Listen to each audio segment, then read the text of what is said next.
Kale mwina bali ku mukuto gwa leso okutubagala nnyo abali mu Uganda mu mabanga ly'emitalo amayanja kama tukwebaza olwabuli ssekinomo akuba ng'otukuumye ne bukya ne buziba nga tukyali balamu tukuddiza ekitiibwa n'amatendo mwoyo mutukuvu jangu otulungamye bwe tugenda okwongerako mu Kristo Yesu Mwana Katonda bamusabidde amiina.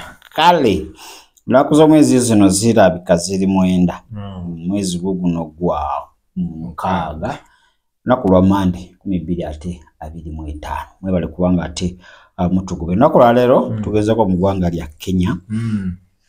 Waliwo omukyala saizi ze abeeranga maama wange kubanga akuze kuliridde akati omukyala oyo ava mu ggwanga lya Uganda naye agamba bamuzaalira Mulago bamuzaalira Mulago awo mu 1975 yatonya umusi kakati bamuzaala yagamba abazadde babasawo ne bagamba bazadde be tyono omwana bamuzadde muzungu wadde mufirika kijja kitya mufirika n'omuzungu ne babeera n'omwana ate kala ndala kakati mbu kyekyamagero ekyasooka so omukyalo oyo akireiminga okuba nti ye Yezu ye Maria nyina wa Yezu era agamba eddoboozi yaliwulira bulungi ali mugamba Katonda nga mugamba gwe Maria pulira bano abakatoliki gwe basaba era ndowooza buli muntu mu nsi yonna omukatoliki ate otawaana kusaba kimirembe Maria linnya ogende Kenya ngajjudde neema wali Maria ali eri n'enneema kulukuta mpulira kakati yatusobola tuba akatambi ako kali mu lulimi Luswahili ati school fees ugenda okulabira nti yeetaagisa naye tujagezako kubanga ate tulutematema tutole mu katono dakika nga 2 olaba kati. Nilizaliwa Uganda 1975. Mimi ni mtoto wa pili kwa mama. But nilizaliwa Uganda kwa hospitali. Yes, hospitali inaitwa Kampala. Mulago. Lakini mama aliniambia kuzaliwa kwangu nilikuwa mzungu. Nywele tu ndio ilikuwa braka, inaonyesha huyu mtoto ni Mwafrika. Madaktari wakashangaa Mwafrika kuzaa mzungu. Wakajazana, wakawa wanaulizana. Na mama akasema pia mimi nimeonea hapo. Sasa katika kukua kwangu, watu walikuwa wanakuja kuniona kama zawadi. Mama kifika miaka 6, hapo ndiyo magonjwa ilinishika. Mimi nilikuwa tu mtu wa kulala kila siku kwa magonjwa. Ninauma na mafupa kila wakati. Siwezi toka nje kama baridi iko, mvua ikinyesha ikininyeshea naanza kulia. Saa nyingine nilikuwa nauliza baba na mimi nilikosa wapi. Kaniweka pale. Aliponiweka hapa alilia midomo 3 na kaomba Bible. Akafunua Luka 4. Akaonyesha mstari wa 18, 19. Na kaniambia Maria, hii somo ndiyo ilifanya nikauawa. Na mimi nilikuwa nimekuja kusulubiwa mpate wokovu. Jina naitwa Mama Maria. Hiyo ndiyo jina Kristo alinipa siku ya kwanza alipoingia katika hii nyumba. Nyumba yangu ilikuwa hapo. Na light ndiyo ilitoka juu na ikashuka chini na sauti ikatoka katikati. Ikasema mimi ni Kristo, nimetuma na Baba, ninatafuta Mama Maria. Nikamjibu, mimi sijui Mama Maria. Akaniambia ni wewe. Ni kiti ilikuwa imejificha na wakati umeadia waweze kujitambulisha. Haukuzaliwa, hauna baba, ulizaliwa na Roho Mtakatifu. Alipomaliza aliita bwana yangu Joseph. Naye akamwambia mimi sio Joseph. Na akamwambia wewe ni Joseph. Lakini ulipata bahati na haukuitumia kwa ukweli. Ulidanganya Maria mkaenda kanisani mkafunga ndoa. Na wewe ulikuwa umeficha bibi. Mwenzangu alianguka. Nikaona anapoamka anakubali.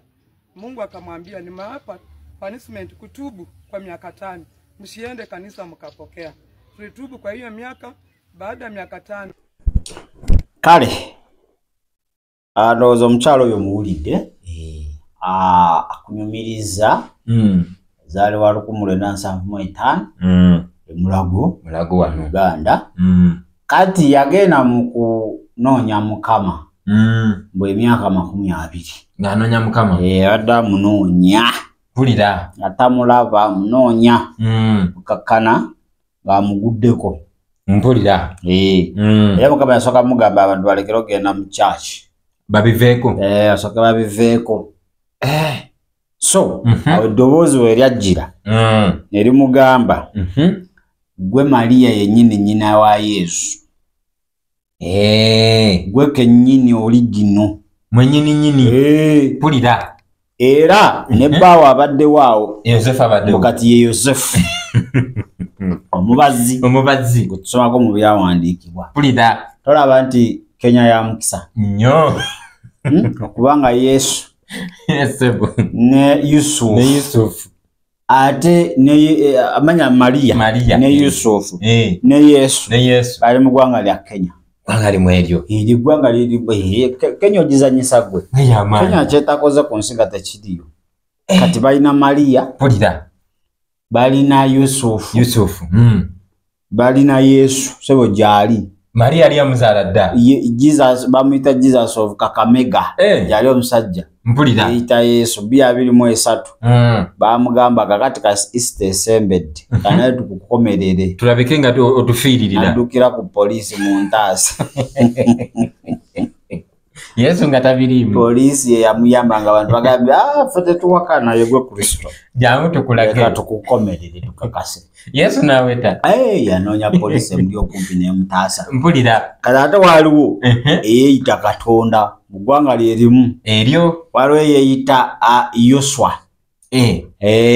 mpulira waliwo eyeeyita Jehova gwe Kenya ogizanyisa Kenya y'amaanyi ejjudde bukatonda ejjudde kati ate tebalina Mariya abadde abulayo maama abulayo kati maama enaku nnyo emabega yalabiseeko eri ababe yali yatubulako naye kinnewunyisa maama muddugavu tukutuku ate oli Mariya ali muzungu maama muddugavu ekyokubiri Yesu we Kakamega ate takkiriza ntono ye maama we kwegamba maama yaza maama tamanyi na mutabanyi gyali mutabanyi yamanyi maama gyali buli omu takkiriza mu munne buli omu agamba gwe oli wa Kicuku maama tekwesiga maama kirabika oli wa ku Nasa Road naawe oli wa ku Nasa kati bwe obugenga obuli e Kenya nalaba international medias nga zimuwa platform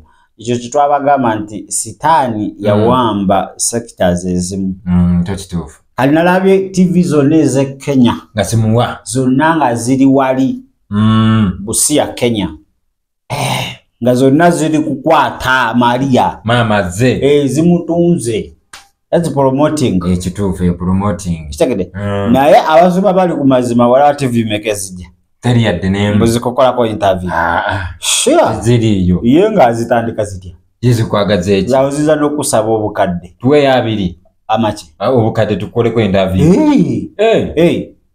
naye bana abafu benyini be balwana maama Mariya tuyambe kakati oyogera kyeri ensi save n'ensi twaliwo okuva dda nze Mariya yennyini eyazaala Yesu bwakola ebyamagero Mariya akola ebyamagero oli owebusa Kenya nawe bamulaze nga yenna asabira akaana yateekawo ogusaala aguwanvu gulinga ntaana Mariya ogenda wali n'ogamba ajjudde enneema Mariya omutuukirivu waweebwa omukisa mu bakyala bonna era ne Yesu omwana w'endaaye naye wa mukisa wamugisa afuwa ne Uganda twafuna Mariya yalabikira mu dinisa ewaffe ayulanka yoyo yayitawo buyisi yali atuyitako buyisi jatubuuzaako eddirisa ly'omusajja ne balibba poliisi ng'ekeera awo ne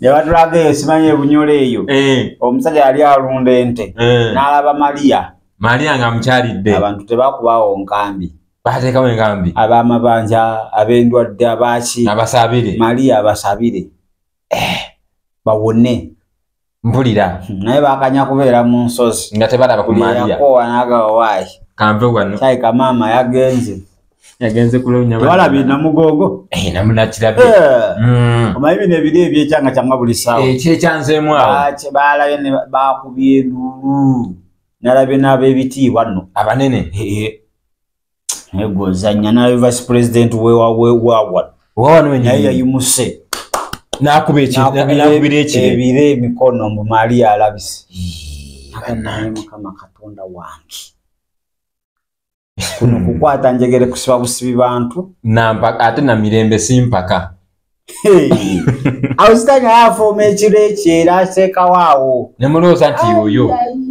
era bageze na mugongo bakiriza bulungi nti mama Maria jali yabonese yango omwezi era yasimye okujjukira kwe kulira era bamugambye abasabire bawone ne Kizito omuto bantu yasabira bato yo abato katubogera akatambi aka mama Maria ngayogera eri gwanga lye Kenya.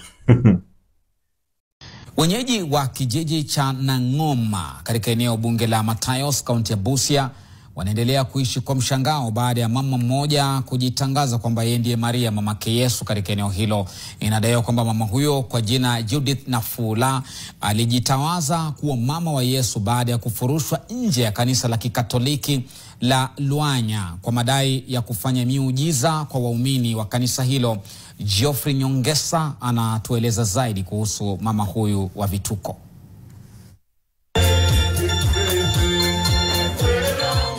Mama huyo ambaye amekuwa muumini wa kanisa la Kikatoliki kwa miongo kadhaa anadai kupokezwa upako wa Roho Mtakatifu kutoka kwa muumba wake. Na light ndiyo ilitoka juu na ikashuka chini na sauti ikatoka katikati.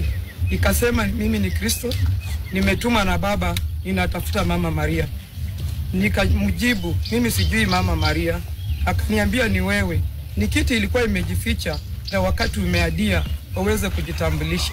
Ni tukio ambalo limekuwa gumzo katika mitaa na vijiji eneo hilo nzima la Matayos na kugeuzwa kuwa kivutio cha utalii kwa wenyeji na hata raia wa kigeni wanaofika eneo hilo kushuhudia kinachojiri na hata kupokea uponyaji. Hiyo mlima nililala kwa miezi miwili. Nikuanga pale mwezi nashuka chini. Inanionyesha kila kitu. Ikifika asubuhi ananiambia, enda ambia watu Yesu wa Nazareti anapita. Kutoka saa hiyo mimi nikastuka sana, wakamwambia yeye ni Maria, na baada ya kumuongelesha tena wakarudi kwangu wakaniambia mimi ni Joseph. Sasa nyumbani watu wameanza kumjua na wote wamerudi, wameanza kujua kweli ile ilikuwa ni kipawa. Ni wengi wamepona. Wale walikuwa azai wakaanza kuzaa. Unabii wa mama huyo umetajwa na familia yake kuwa kipekee na wenye manufaa kwa jamii eneo hilo, huku ikisema unabii huo ni mwito kutoka kwake Mwenyezi Mungu. Na Mungu huyu ni wa maajabu. Sijui watu nao walijuaje ati maombi huyu inaendelea hapa. Mimi nilikuwa nastukia tu watu wanakuja. Watu wanakuja tu kuombewa. Sasa nilikuanga nikiongea hiyo kitu. Wanasema mimi ni mwendazimu. Bwana alinua majini akamwenkea, wengine wanasema ni misambwa. Tukio hili linajiri wakati serikali iko kwenye mchakato mzima wa kudhibiti namna madhehebu mbalimbali yanavyoendesha shughuli za maombi ili kuzuia visa vya utapeli kwa Wakenya. Geoffrey Nyongesa, NTV. Kakati abantu batandise okubanga besumbula okuva mu Uganda, Kenya, Tanzania, DR Congo, Rwanda, bagenda Kenya kulama mama Maria. Naye Yesu yatugamba nti niwe bagamba mbu ali mu nsozi temugeza ne mugenda. Kile cyane I think kiri mu Matayo John. Yesu yagamba we yali ku musalaba yagamba, a woman, behold your son. Teri mu Bible Yesu yayita Maria mama. Yamugamba woman. Waka ye akozesebwa. Maria yakola pati ye nga ye ng'omuntu yawumula. Dakati kibagamba yafa yavuka bubusi ali eyo muguru. Bible tetuwa action. Neje tumanyi tina yalinzo olunaku olwo. Ye pati yajimalanga ye. Kituufu. Kakati gwe pati yo. Go inokuba nabadde example. Gobo ino omusango. Nga oyinogena mu kooti nofuna kuolereza. Bagane wa Mary. Oyo mukyala yazaala abaana kuliko lawyer. Kituufu. No lawyer ino omusawo omusomesa.